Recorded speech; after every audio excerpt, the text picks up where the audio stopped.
¿Cuáles son las consecuencias directas de que la fake news y los bulos pululen por las redes sociales? ¿Cuáles son las consecuencias de soltar mentiras y que esas mentiras lleguen a la opinión pública? Hoy os voy a poner un ejemplo. De hecho, vamos a verlo juntos.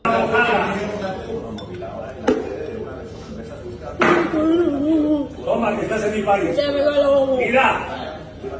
La digo, la he hecho. Tócame. ¿Lo ves? ¿Lo ves? ¿Lo ves?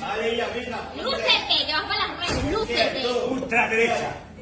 Extranjeros a tomar basura. No me das ni miedo, asqueroso. Asqueroso. No, Javier, yo estoy grabando. Si eres un hombre, te partió la cara en la cabeza. Y si fueras una mujer igual, asqueroso. Te jodes. Sí, perdón, dice el sapo y fue. ¿Qué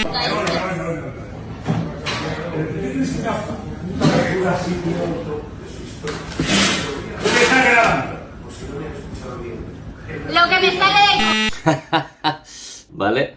Va a encantar ese final, lo que me sale del coño. Exactamente. Estas son las consecuencias directas de difundir bulos y fake news con total impunidad. Y esto no solo lo hacen medios de ultraderecha. Hoy mismo, Raúl Solís, que de hecho hace poco era víctima de Alvise Pérez y de sus seguidores, publicaba lo siguiente: el artículo 46 de la ley trans prohíbe de forma categórica el cambio de sexo para eludir condenas por violencia de género. Sin embargo, aquí tenéis a Javier Martín Arroyo difundiendo un bulo para El País. En El País difundiendo cambiar de sexo para eludir condena. Esto, difundir este tipo de noticias, que la gente crea que tú puedes cambiar de sexo así como así, cuando la ley trans prohíbe de forma categórica, como ha dicho Raúl en su artículo 46, ese cambio de sexo para eludir condena. Lo que tú estás haciendo cuando publicas esto, especialmente desde un medio progresista, es estigmatizar y poner en la diana a las personas trans, que son las personas posiblemente que más violencia sufren dentro de la sociedad y las que más dificultades tienen a la hora de llevar una vida normal. Pues con el racismo es exactamente lo mismo. Cuando tú invitas a personajes de OK Diario a tus platos de televisión, a supuestos espacios progresistas, o cuando desde Cuarto Milenio se habla de la teoría del gran reemplazo y se invita a neofascistas a tu programa de televisión, tú lo que estás haciendo es alimentar esas teorías, radicalizando a personas que antes se sentían en minoría a que ahora salgan abiertamente, como este personaje de aquí. Entonces, el problema, que es cultural, también lo tienen los medios de comunicación. ¿Por qué no? No todas las opiniones son respetables. Tú no puedes decir abiertamente que el problema son los inmigrantes, cuando ni siquiera tienes los datos. Como aquella entrevista vergonzosa en la que Abascal quedaba totalmente en evidencia cuando decía que el problema eran los inmigrantes, cuando el periodista le dice, bueno, pero ¿de dónde saca usted los datos? Y él le dice, pues ese es el problema, que no los tenemos. Bueno, entonces, ¿usted inventa un problema sin tener los datos?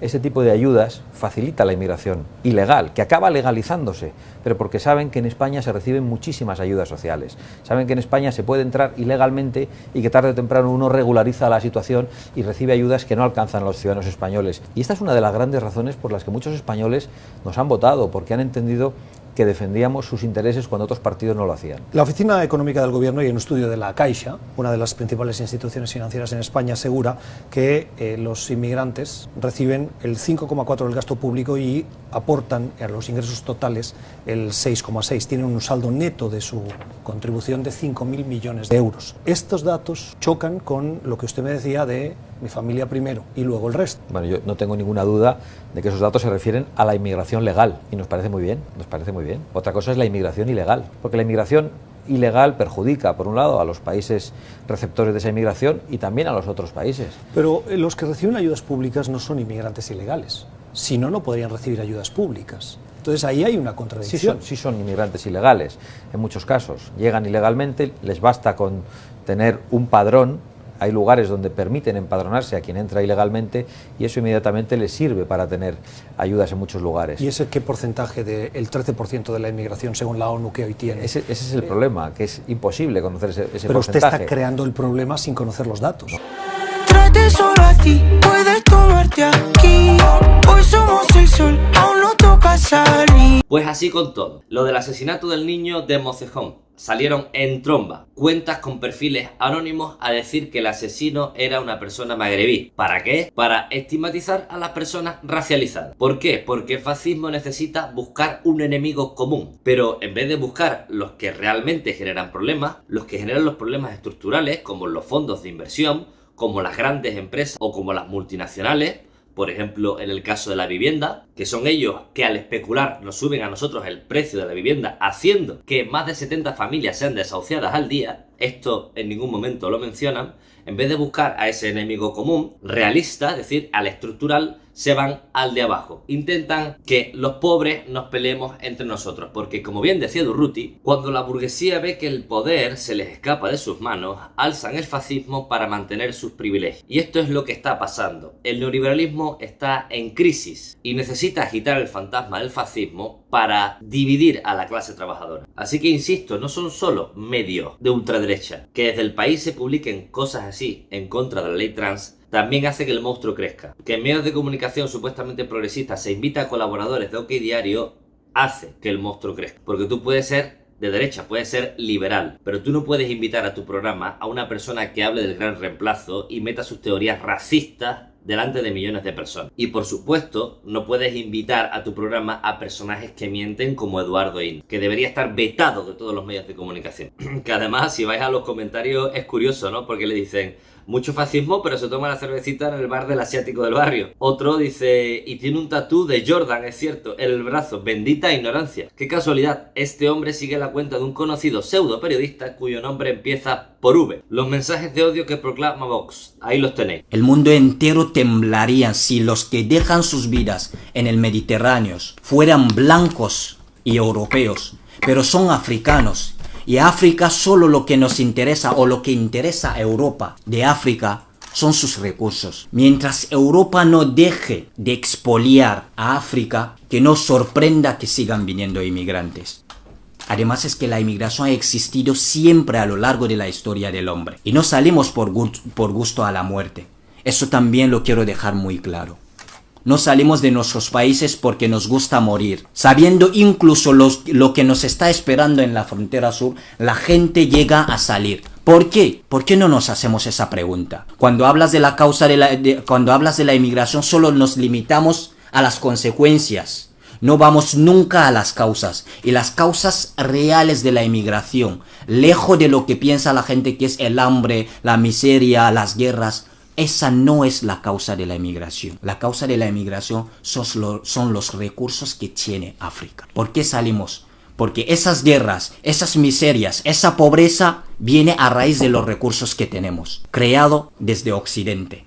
Y estoy seguro que con lo que voy a decir, Europa no necesitará ni siquiera poner sus controles en la frontera. Europa no necesitaría ni siquiera poner la valla en Ceuta y Melilla, porque no vendríamos. Decía que hay que dejar a los pueblos desarrollarse sin el intervencionismo salvaje y paternalista de Europa. Dicen que hay que dar voz a África. No, África tiene voz. Hay que dejarla en paz. Yo les aseguro que hay gente que pagan 6.000 euros, 4.000, 3.000 euros para meterse debajo de un coche para entrar a Ceuta y a Melilla. Y con 6.000 euros cualquier europeo, cualquier occidental, se paga el viaje de su vida a cualquier parte del mundo, teniendo el pasaporte que tenga. Y ese es el mundo en el que estamos viviendo, donde el pasaporte que tenga y tu lugar de nacimiento condiciona tu futuro.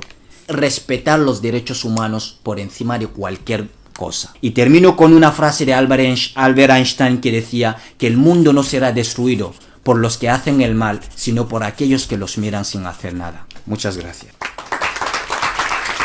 Por cierto, para más contenido como este sobre actualidad política, analizando los medios de comunicación, os animo a que me apoyéis en Patreon, en el enlace que os dejo en los comentarios. Suscribíos al canal, dadme un like y nos vemos en la próxima. Pon, Iñaki, a ver, ¿me lo puedes leer? Si eres tan amable.